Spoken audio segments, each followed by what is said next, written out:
فارتقي في الخير وارقى أفقا.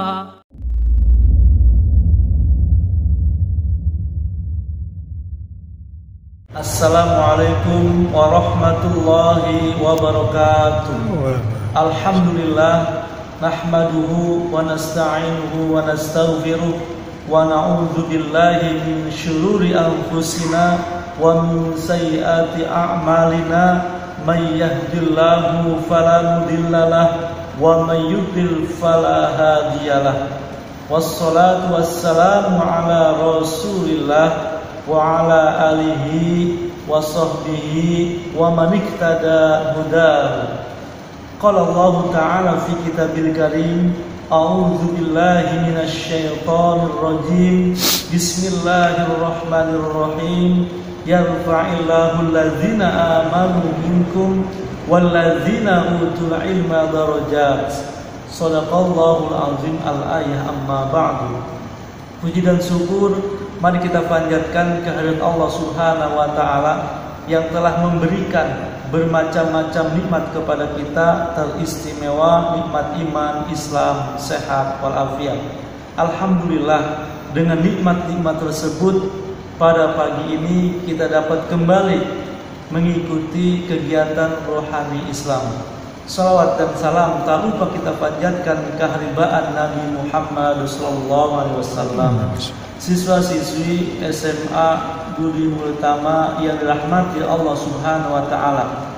Dalam kesempatan ini, materi yang akan Bapak sampaikan bertemakan keutamaan orang yang beriman dan berilmu.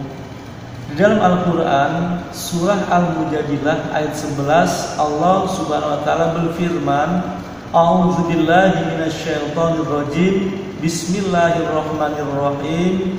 Yarfa'illahu alladzina amanu minkum walladzina utul ilma darajat. Shadaqallahul azim. Al-ayah. Artinya, Allah akan mengangkat orang-orang yang beriman di antara kamu dan orang-orang yang beriman dan berilmu beberapa derajat. Jadi antara orang beriman dan berilmu nanti di akhirat, di surga, derajatnya berbeda, tingkatan surganya berbeda.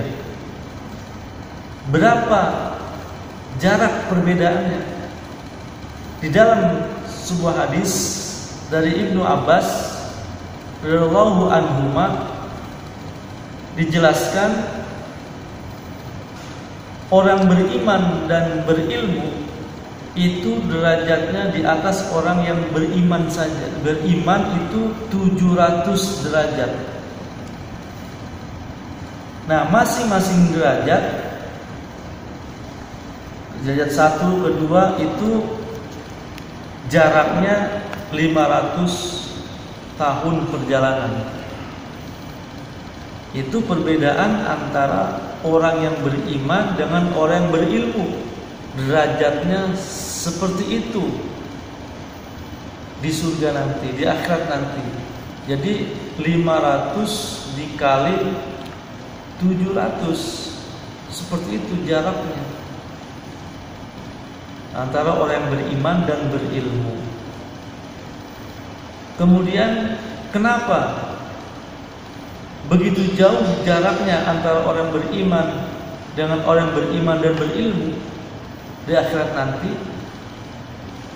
Allah juga menjelaskan hal ini di dalam Al-Quran surah Az-Zumar ayat 9.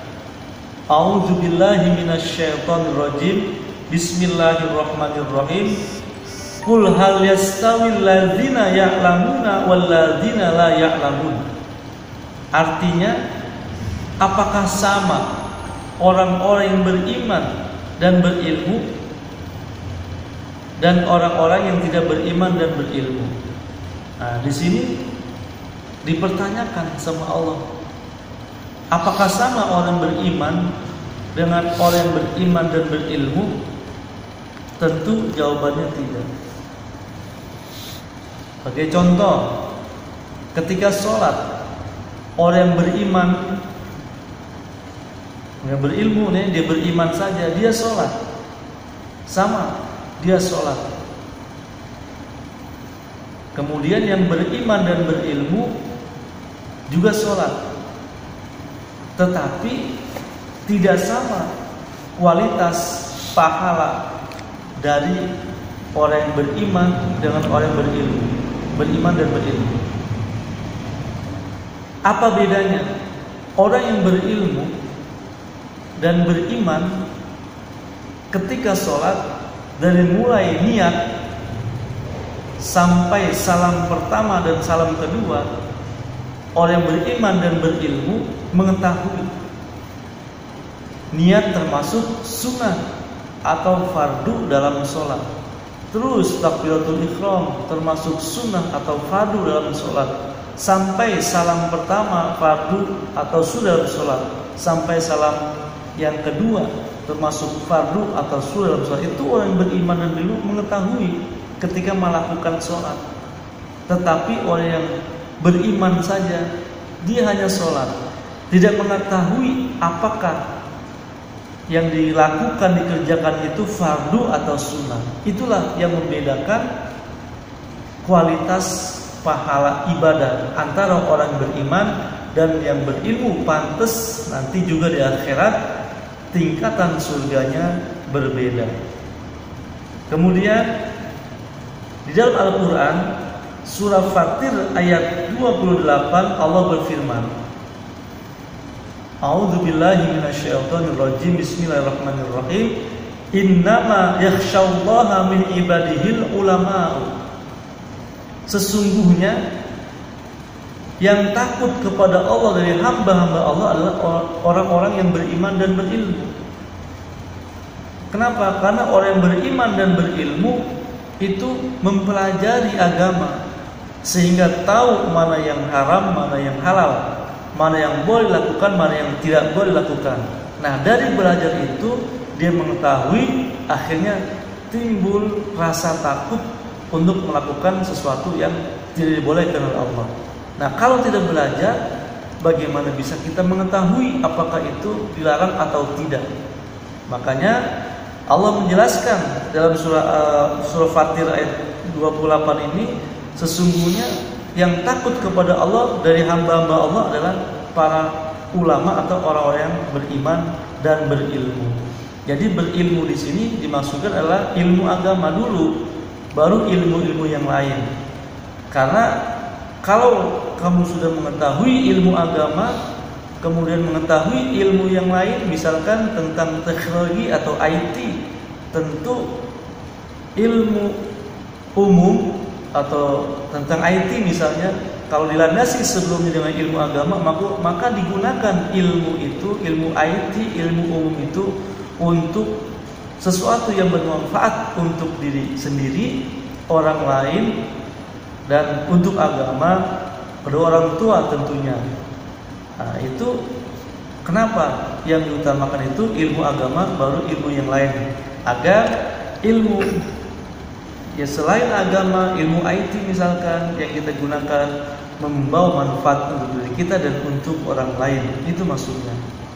Kemudian di dalam sebuah hadis Nabi bersabda, al-imanu uryanun walibasu at-taqwa wa zinatul haya wa samratul ilmu.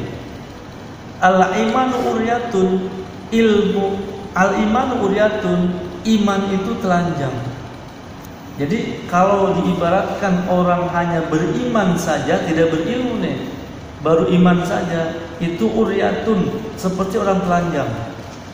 Coba siapa yang mau dikatakan ada orang nih dari rumah ke sekolah tidak berpakaian, telanjang? Pasti kita pun enggan dikatakan teman, apalagi saudaranya, karena dia tidak berbusana kemana-mana. Nah, gitu. Jadi kalau baru beriman saja diibaratkan seperti itu. Kemudian dilanjutkan walibasuhu at-taqwa, pakaian iman takwa. Nah, orang bisa kelihatan gagah, orang bisa kelihatan cantik, bisa kelihatan ganteng kalau dia berpakaian. Dengan berpakaian seseorang kelihatan gagahnya, kelihatan wibawanya. Nah, itulah fungsi takwa. Jadi pakaian iman itu takwa, bisa kita melaksanakan perintah Allah dan kita bisa menjauhi larangan Allah. Itu adalah pakaian iman. Kemudian wazinatuhu al-haya, perhiasan iman adalah malu, aksesoris. Kalau kita sudah berpakaian kan biar tambah nyentrik atau cantik atau ganteng, tentu kita memakai aksesoris. Kalau wanita kalung, anting, gelang, laki-laki jam tangan misalnya, itu aksesoris. Biar apa? Nah, biar kelihatan lebih ada daya tariknya, menariknya, lebih bagus pakaian kita. Itulah aksesoris iman. Malu artinya tidak melakukan sesuatu yang Allah larang terang-terangan. Itu namanya kita masih ada rasa malu. Jadi rasa malu itu perlu, asalkan jangan malu-maluin gitu. Rasa malu perlu, itu karena perhiasan iman. Kemudian wasamatul ilmu, dan buah dari iman adalah ilmu. Ilmu ini buah dari iman. Buah dari iman berarti dengan ilmu kita bisa menjadi orang yang bermanfaat, bukan hanya untuk diri kita, untuk orang tua, keluarga, juga untuk orang lain. Karena kita adalah membawa manfaat dengan ilmu yang kita miliki. Inilah yang dapat saya sampaikan tentang keutamaan orang yang beriman dan berilmu. Tetapi tetap orang yang beriman saja masuk surga, orang yang beriman dan berilmu juga masuk surga, sama-sama masuk surga, tetapi tingkatannya beda. Sama-sama dapat jeruk, tapi rasanya beda. Nah, itulah antara orang beriman dengan orang yang beriman dan berilmu. Ini dapat Bapak sampaikan, mudah-mudahan manfaatnya. Bapak akhiri, wassalamualaikum warahmatullahi wabarakatuh.